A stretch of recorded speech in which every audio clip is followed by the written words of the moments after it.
So, ayan po. Babalikan natin to after ilang araw para ipakita po sa inyo na namatay yung mga damo na ito. Ito po yung mga perennial grasses.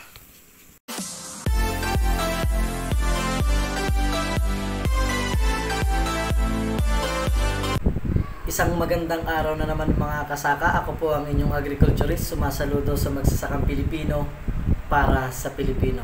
Ngayong araw po ay ipapakilala ko po ang isa sa mga non-selective herbicide na kung saan po ang active ingredients niya ay glufosinate ammonium. Ano po ba ang glufosinate ammonium?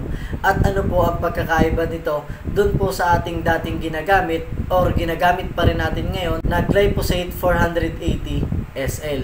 Bagaman po ang dalawang chemical na ito ay parehong pumapatay ng mga damong nabubuhay isang taon hanggang more than 2 years, ay nakita po nila sa pag-aaral na ito pong glufosinate ammonium ay mas mabilis po yung bisa kumpara po sa glyphosate. At ayon din po sa pag-aaral, ito pong glufosinate ammonium ay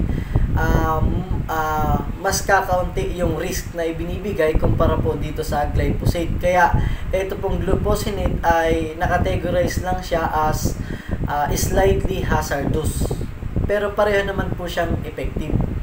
Ito pong glufosinate ay makikita na po natin yung pagiging epektibo niya 2 to 4 days matapos po natin siyang i-apply.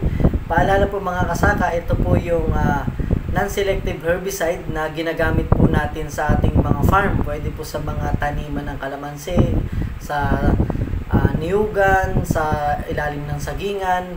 Hindi po ito nire-recommenda sa palayan. Kapag po ito ay ginamit sa palayan, talaga naman patay ang damo, pati palay, patay din po. Kaya hindi po natin ito nire-recommenda sa palayan. Ganun din po sa mga gulay.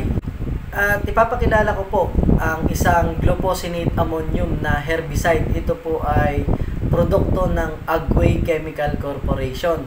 Hindi po ako empleyado nito at hindi din po ako binayaran para ito po ay ipakilala sa inyo, bagkus maaaring ito po ay makita ninyo sa inyo pong mga suking agricultural supply. At least kapag nakita po natin ay ibig sabihin ay pwede pala po ito na alternatibong pamalit natin sa glyphosate kumpara po dun sa mga ginagamit natin dati na nakasanayan. Ito po yung demo.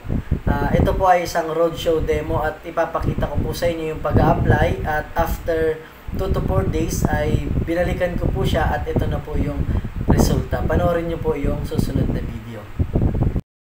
So good morning po mga kasaka. Ngayon po ay kita nyo naman, nandito tayo sa tabing highway dahil nadaanan ko itong isang kasama natin sa industriya ng chemical at siya po ay nag-roadshow demo. Ito pong ini-spray niya dito is yung mga damo na hindi po para sa palayan. Kaya nandito po kami sa gilid ng karsada. So ayan po mga kasaka, nag-spray na po itong technician ng Agway Chemical Corporation. Shoutout po kay Sir Aris Gel Garachico. Ang pagtitimpla po nito sa isang 16 liters na knapsack sprayer, ito po ay 12 to 16 tablespoon, 12 hanggang 16 na kutsara, or 120 ml po yun hanggang 160 ml. Ang ginagawa po ng ating ibang mga kasaka para mas mabilis ay yun pong pinag-alisan natin ng sardinas or yung lata ng sardinas. Yun po ay 150 ml. Saktong-sakto na po yun para sa isang 16 liters na knapsack sprayer. Meron po kayong mabibili nitong produkto na ito na nakalitro, at meron din naman pong nakalagay sa galon or yung 4 liters.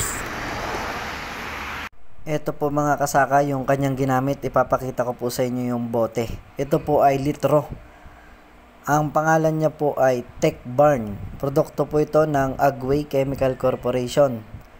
At ito po ay, ang alam ko, mabibili na din ito sa inyo pong mga suking agricultural supply. Ayan po ang pangalan niya, Tech Barn. At ipapakita ko din po sa inyo itong lugar na ito na inisprehan niya.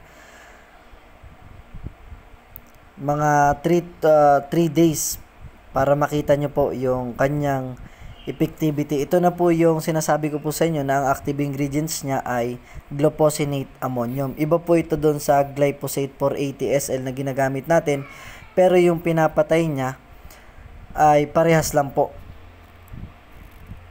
Ito po, nakikita nyo, yan o. Inisprehan niya po yan. Ito na agad mga kasaka yung resulta after 4 days. Meron na rin siyang flat sign. Ano po kung makikita nyo? Ayan, Agway. Ang pangalan po ng herbicide na ito ay Tecbarn. Kitang-kita nyo po, sunog na sunog ang damo. Napakabilis nung epekto niya.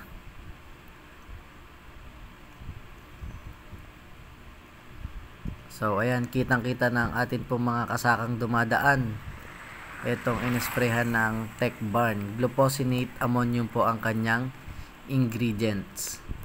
Kasi baka malito po kayo pag pumunta kayo sa tindahan, meron pong glyphosate at meron pong glufosinate. Pero parehas lang po yan. Mas mabilis lang po itong glufosinate at mas safe ng konti kumpara sa glyphosate. Pero at the end of the day, parehas pa rin po siyang herbicide at hindi pa rin safe. So yan, napakaganda. Ayan, site number 2 na tayo mga kasaka. Ito po ay roadshow.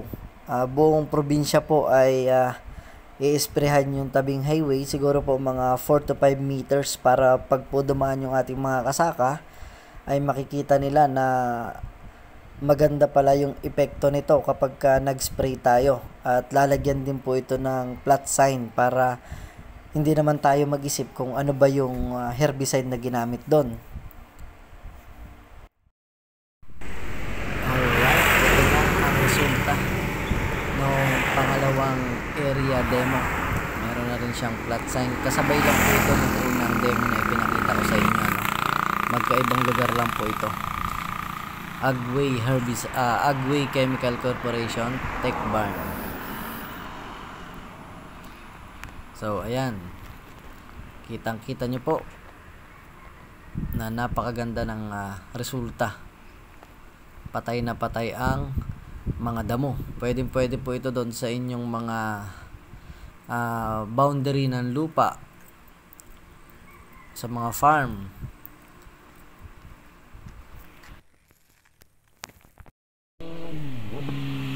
Ayan, pangatlong site demo na. Dito naman tayo sa may sigsag.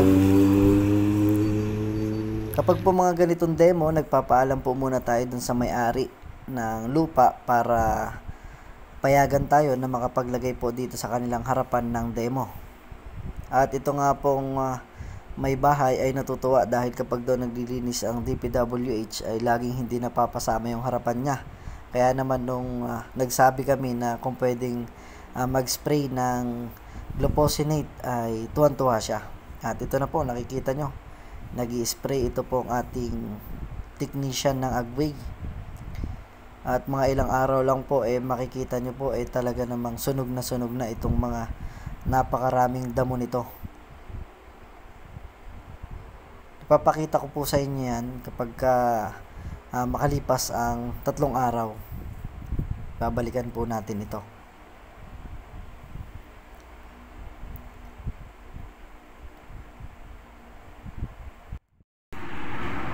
Ayan, ito na mga kasaka, wag na natin pang patagalin. Ito na yung resulta niya. Patay na yung mga damo. Maraming salamat po sa patuloy na nagsusubscribe. At kung bago pa lang po kayo sa aking YouTube channel ay wag niyo pong kalimutang mag-subscribe at i-hit nyo na rin po ang notification bell para lagi po kayong updated sa aking mga susunod na videos. Salamat po. Hanggang dito na lamang.